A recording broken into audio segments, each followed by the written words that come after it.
Hi, Patrick Zimba here again. Let's talk a little bit about faith. What is faith?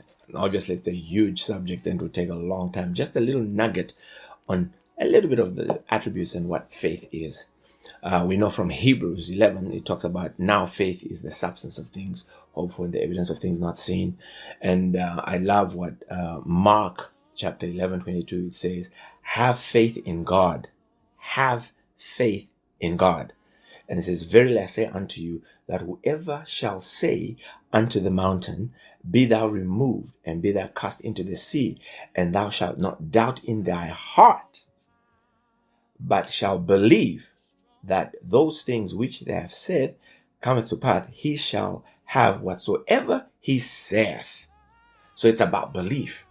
Faith is about belief.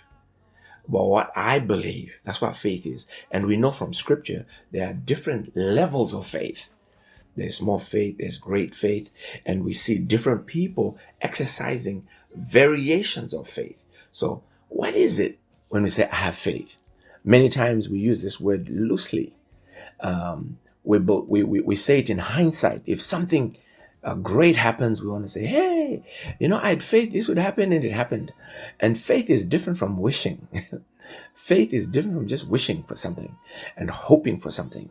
And sometimes, many times, when we say, I used my faith or we have faith, we really don't. Faith is a deep, deep, deep, deep aspect of us truly accepting in our heart that this for sure is, even when everybody else is contrary to that very thing.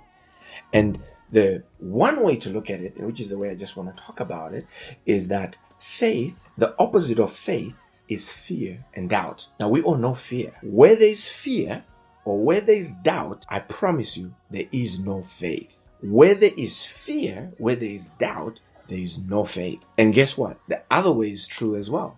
Where there is faith, there is no fear and there is no doubt.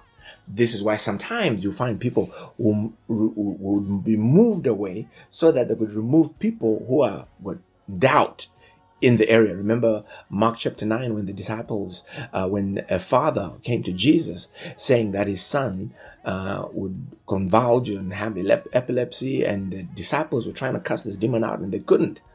And Jesus comes, and when he saw the crowds coming, quickly gets the demon out. But he asked the father a question. Do you believe?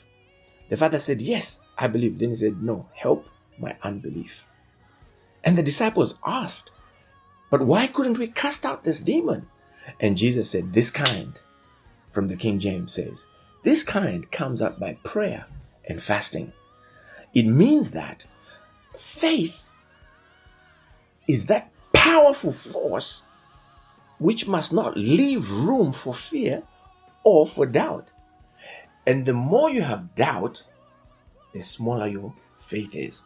So depending on where you stand with your belief, if this is fear and doubt, and this is your faith, the more you swing to the faith side, the more the fear and the doubt goes away.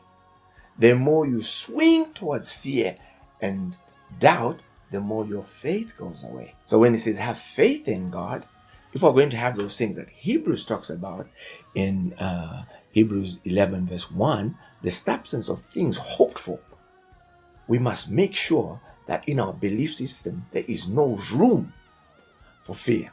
There is no room for doubt. Because as long as those things are present, your faith will not work for you. God bless you.